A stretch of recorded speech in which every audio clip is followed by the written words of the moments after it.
బీరకాయ పచ్చడి అంటే చాలామందికి సాదా సీదా పచ్చడి అనిపిస్తుంది. కానీ ఈరోజు నేను చెప్పే చిన్న చిన్న సీక్రెట్స్ ఫాలో అయితే హోటల్ స్టైల్ టేస్ట్ వస్తుంది. చివర్లో ఒక స్పెషల్ టిప్ కూడా చెప్తాను. అది మిస్ అయితే టేస్ట్ పూర్తిగా మారిపోతుంది. కాబట్టి వీడియోని చివరి వరకు తప్పకుండా చూడండి. హలో అందరికీ, వెల్కమ్ టు విమ్లాస్ వరల్డ్. నేను మీ విమల. మన ఇంట్లో అందరికీ నచ్చే సింపుల్ టేస్టీ హెల్దీ వంటలు నేర్చుకోవాలనుకుంటే మన ఛానల్ని సబ్స్క్రైబ్ చేసుకోండి. పక్కనే ఉన్న బెల్ ఐకాన్ని కూడా ప్రెస్ చేయండి. అలాగే ఫేస్బుక్ని, ఇన్స్టాగ్రామ్లో కూడా నన్ను ఫాలో అవ్వండి. మన ఫేస్బుక్ ఫ్యామిలీ మెంబర్స్ 1000 ఫాలోవర్స్కి చాలా దగ్గరలో ఉంది. మీ ఒక్క ఫాలో మాకు చాలా పెద్ద సపోర్ట్. అందరూ ఫాలో చేసుకోండి, మిస్ అవ్వకుండా. నెక్స్ట్ ప్రాసెస్లోకి వెళ్ళిపోదాము. కావాల్సిన ఇంగ్రీడియంట్స్లో ఎలాంటి హెల్త్ బెనిఫిట్స్ ఉన్నాయో కూడా చెప్తూ నేను వీడియోని స్టార్ట్ చేస్తాను. ముందుగా బీరకాయల్ని తీసుకొని మంచిగా కడిగేసుకొని దానిపైన ఉన్న పీల్ అంతా తీసేసుకోవాలి. ఆ పీల్ కూడా మొత్తంగా తీసుకోకుండా కొంచెం ఆ బరుకుతనం ఉన్న దగ్గర మాత్రమే క్లీన్ చేసేసుకొని ఆ లైట్ గ్రీన్ కలర్ ఏదైతే మనకి ఉంటుందో అది ఖచ్చితంగా ఉంటేనే మన గట్ హెల్త్కి బాగుంటుంది. బీరకాయలో వాటర్ కంటెంట్ చాలా ఎక్కువగా ఉంటుంది, ఫైబర్ కంటెంట్ కూడా ఎక్కువగా ఉంటుంది. కాబట్టి గట్ హెల్త్కి సపోర్ట్ చేస్తుంది. లైట్ అండ్ హెల్తీ వెజిటేబుల్ అని చెప్పొచ్చు. Next green chillies. వీటిలో విటమిన్ సి, యాంటీ ఆక్సిడెంట్స్ ఎక్కువగా ఉంటాయి. బ్యాలెన్స్డ్ డైట్లో మంచి అడిషన్ అని చెప్పొచ్చు. డ్రై రోస్ట్ చేయడానికి నేను నువ్వులు, ఫ్లాక్ సీడ్స్, పల్లీలు, శనగపప్పు ఈ 4 వాడాను. అవితో టేస్ట్ ఎన్హాన్స్ అవ్వడమే కాకుండా హెల్త్కి ఎంత బెనిఫిట్ ఇస్తుంది అనేది చెప్తాను. నువ్వులు కాల్షియంలో ఎక్కువగా ఉంటుంది. ఐరన్, హెల్తీ ఫ్యాట్స్ అని చెప్పొచ్చు. మంచి సోర్స్ ఉన్న ఫుడ్ ఏదైనా ఉంది కాల్షియంకి, ఐరన్కి అంటే నువ్వులని మనము సర్టిఫికేట్ ఇచ్చేయచ్చు. నెక్స్ట్ ఫ్లాక్ సీడ్స్ని బాగా ఫ్రై చేసి వాటిని ఇందులో యాడ్ చేయడంతో టేస్ట్ ఎన్హాన్స్ అవ్వడమే కాకుండా ఒమేగా 3 ఫ్యాటీ యాసిడ్స్, ఫైబర్ ఎక్కువగా ఉంటుంది. ఇది హార్ట్ హెల్త్కి సపోర్ట్ చేసే న్యూట్రియంట్స్ అందిస్తాయి. అంతేకాకుండా గర్ల్స్ అందరికీ హెయిర్ ప్రాబ్లం ఉంటుంది. హెయిర్ గ్రోత్ అవ్వడానికి, హెయిర్ ఊడిపోకుండా ఉండడానికి కూడా ఈ ఫ్లాక్ సీడ్స్ చాలా హెల్ప్ అవుతాయి. నెక్స్ట్ పీనట్స్ అంటే పల్లీలలో ప్రోటీన్, విటమిన్స్ చాలా ఉంటాయి. హెల్తీ ఫ్యాట్స్ కూడా ఉంటాయి. ఇది ఎనర్జీని, ఫుల్నెస్ ఫీలింగ్ని ఇస్తాయి. నెక్స్ట్ శనగపప్పు. ప్రోటీన్, ఫైబర్ బాగా ఉంటాయి. ఇది పచ్చడికి టేస్ట్ మాత్రమే కాదు, మంచి న్యూట్రిషన్ని కూడా యాడ్ చేస్తాయి.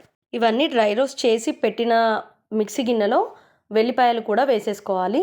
తర్వాత ఒక ప్యాన్ పెట్టి అందులో కాస్త ఆయిల్ వేసి, ఆయిల్ కొంచెం ఎక్కువగానే పడుతుంది ఎందుకంటే పచ్చిమిర్చి, బీరకాయలు రెండు ఒకే దాంట్లో ఫ్రై చేసుకుంటాం కాబట్టి. ఆ ఆయిల్లోనే పచ్చిమిర్చి బాగా వేసేసుకొని కారానికి సరిపోయేంత వేసుకొని అందులో కొంచెం సాల్ట్ వేసుకొని నేను చూపిస్తున్న విధంగా ఫ్రై అయ్యేంత వరకు ఫ్రై చేసి ఆయిల్ అనేది జార్లో పడకుండా మిగతా మిర్చి అన్నీ కూడా తీసేసి జార్లో వేసేసుకోవాలి. వేసుకున్న తర్వాత కొంచెం చల్లారనిచ్చి ఈ జార్ మొత్తాన్ని మనము గరుకుగా అంటే మరీ పేస్ట్ లాగా కాకుండా కొంచెం బరకగా ఉండేటట్టుగా దాన్ని మిక్సీ పట్టేసుకోవాలి.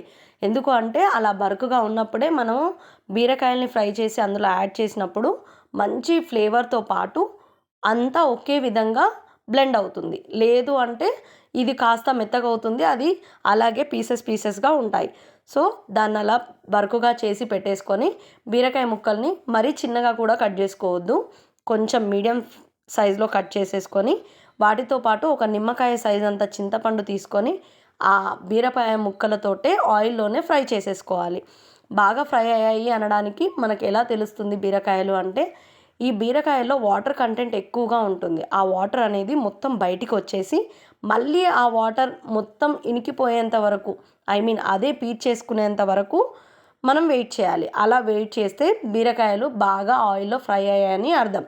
అలా ఆయిల్లో తొందరగా ఫ్రై అవ్వాలి అంటే ఒక స్పూన్ సాల్ట్ వేసేసుకొని మన టేస్ట్కి సరిపోయేంత వేసుకొని బాగా కలిపేసుకొని కాసేపు మూత పెట్టుకుంటే తొందరగా మగ్గిపోతుంది.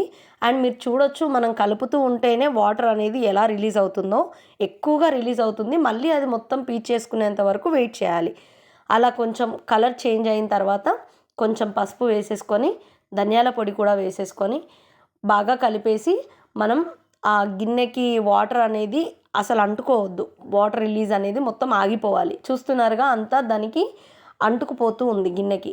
ఆ స్టేజ్లో మనం స్టవ్ ఆఫ్ చేసేసుకొని ఆ ఉడికిన బీరకాయ ముక్కలన్నిటిని కూడా తీసి ఇదే మిక్సీ జార్లో వేసేసుకొని ఒక్కసారి లేదా 2 సార్లు పల్స్ టైప్లో తిప్పేసుకుంటే ఈజీగా బ్లెండ్ అవుతాయి. తర్వాత కాసేపు ఒక 5 మినిట్స్ అలా పెట్టుకోవచ్చు.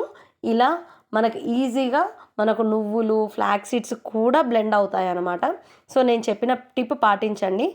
దీనికి పోపు పెట్టేసుకుందాము. అన్ని పచ్చళ్ళకు చేసుకున్నట్టుగానే ఆయిల్లో కొంచెం జీలకర్ర, ఆవాలు, మినపప్పు వేసుకోండి పోపులో. ఎందుకు మినపప్పు వేసుకోవాలి అంటే మనం పచ్చడి ఎప్పుడైతే రైస్లో కలుపుకొని తింటూ ఉంటామో అక్కడక్కడ ఆ మినపగుళ్ళు నోట్లో తగులుతున్నప్పుడు మంచి టేస్ట్ వస్తుంది. అది కూడా ఆయిల్లో ఫ్రై అవుతాయి కాబట్టి టేస్ట్ భలే ఉంటుంది. ఒక్కసారి ట్రై చేసి చూడండి ఈ టిప్ని.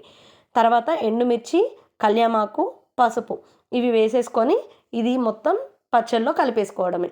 అంతే, మన simple and easy and healthy బీరకాయ పచ్చడి రెడీ. ఈ పోపు పెట్టేటప్పుడు నేను మినపప్పు లాస్ట్లో వేసుకున్నాను, అందుకే క్లిప్ మధ్యలో ఉందన్నమాట. సో మీరు మాత్రం ఫస్ట్గానే వేసుకోండి. మంచి గోల్డెన్ బ్రౌన్ వచ్చేంత వరకు ఫ్రై చేసుకుంటే సరిపోతుంది. ఈ పచ్చడిని వేడి వేడి రైస్తో సర్వ్ చేసుకుంటే సూపర్గా ఉంటుంది. కాస్త నెయ్యి యాడ్ చేసుకోండి. ఇడ్లీలలో కూడా తినొచ్చు, ఉప్మాలో కూడా తినొచ్చు. ఒక్కసారి ట్రై చేయండి, ఎలా వచ్చింది అనేది నాకు కమెంట్ సెక్షన్లో చెప్పండి. అండ్ ఇలాంటి ఎన్నో హెల్త్ బెనిఫిట్స్ ఉన్న రెసిపీస్ కోసం మన ఛానల్ని సబ్స్క్రైబ్ చేసుకోండి. Thank you, bye.